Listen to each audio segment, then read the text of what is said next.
A millionaire who bought an NFT for about $2.9 million is about to lose $2.9 million. Big surprise. So let me give you the story here. Back in March of 2021, a crypto entrepreneur named Sena Estavi bought an NFT for $2.9 million, but seems to have a very difficult time selling that NFT. Now, before I get into that, some of you might be still wondering, what the hell is an NFT? What are you talking about? Well, that stands for non-fungible token.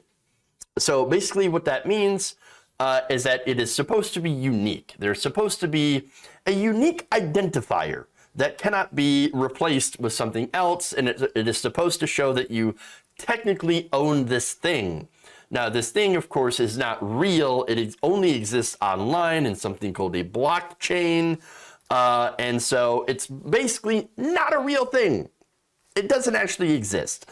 Now, NFTs are generally attached to something called it's usually an image file, essentially. But it's not limited to image files. You can attach it to music, you can attach it to video, you can attach it to whatever. You can attach it to a bunch of dumb apes, or Melania Trump's picture, something like that. Now the picture, of course, is usually, there's nothing stopping you from right-clicking and hitting save as to take the NFT. Oh, but you understand, it's the identifier. It's the unique identifier. That's what gives it value. But why? Again, you right-click and right-click save as the picture, and you can just look at it all day for free. It doesn't make any sense. But the supposed value is supposed to be in the identifier. And that value is extremely subjective. Now, that said, to show you an example of what is extremely subjective, this guy tried to sell this $2.9 million NFT of Jack Dorsey's first tweet. Yeah.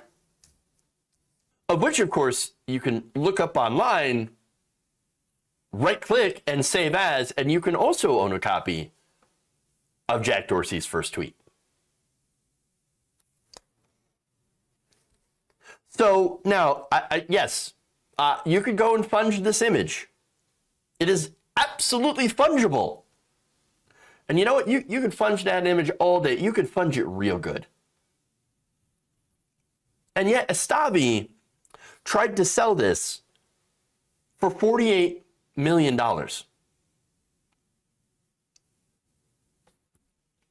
You know how much they offered for it? As of Thursday, he received a top bid of just $6,800. And some of the original bids were $200 and $300. Maybe somebody felt bad for him. I don't know. It's like, I don't know. I'll give you $6,800 for it. I'll give you $350. Not worth it.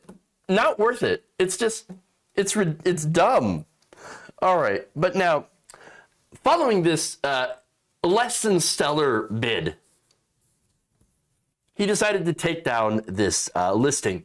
But I want to give you a quote here, because this is probably the most hilarious thing I've ever heard. Here's what he said. My offer to sell was high and not everyone could afford it. Estavi told Reuters via Twitter direct message, adding that he was no longer sure that he would sell the NFT. Oh, you know what? It's not that nobody will buy it. It's that I'm not selling it anymore. Oh, is that what's going on? Oh, that's sad. That's so sad. So sad. More. He said, it's important to me who wants to buy it. I will not sell this NFT to anyone because I do not think everyone deserves this NFT. This guy, even without the unbearable voice, so fucking unbearable. Oh my God. Like, how much more of a douchebag could someone be? Oh, well, obviously, you just couldn't afford my beautiful NFT. Yes. Oh, that must be it. It's not the fact that it's a fucking stupid idea, and I would have to be a moron to buy it. Well, he was a moron. He paid $3 million for that. For that. Oh my God. Unbearable.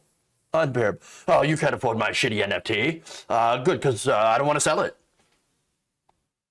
No, I don't want it. That's not worth $48 million. That's not worth anything. I can get it for free. I can get it for free. There's no value to it. Oh, but you don't understand. It shows the value in the blockchain. Really? No, here's another quote from him. He said, "This NFT is not just a tweet. This is the Mona Lisa of the digital world." Oh. I'm floored. The Mona Lisa of the digital world. No, here's the thing. Do you think that any normal person is ever going to give a single shit about, oh, the NFT that I own on the blockchain? You go and you ask any regular person, any regular worker, you go to Starbucks and you ask your barista, oh, hey, what about this beautiful NFT I have? They're going to be like, what the fuck are you talking about, dude? Do you, what, like, you know, you go to order, sir, this is a Wendy's. I don't know what you're talking about. What's this blockchain? I don't understand. And you know, you ask, again, any worker, they're going to be like, what are you talking about? This is ridiculous. And then if you can explain the blockchain, they're going to be like, you are probably the dumbest motherfucker I've ever met.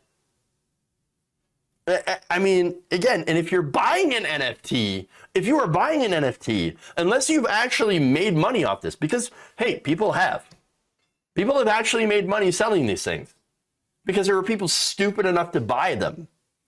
And so this guy was not smart enough to unload his for any profit. No, he lost money.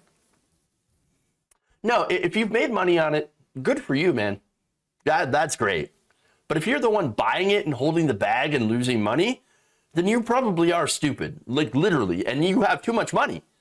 You're both dumb and have too much money to spend on nonsense, on stupid tokens. And for those people, again, because this is all rich people buying these things and trading these things, well, if that's the case, and since that's the case, because look, a majority of the crypto transactions and these NFTs are all rich people, you know, all owned by a very, very small amount of people who are getting rich off selling this to other people, to dumb people. Well, since that's the case, why don't we just tax the rich more? They got all this money to throw around.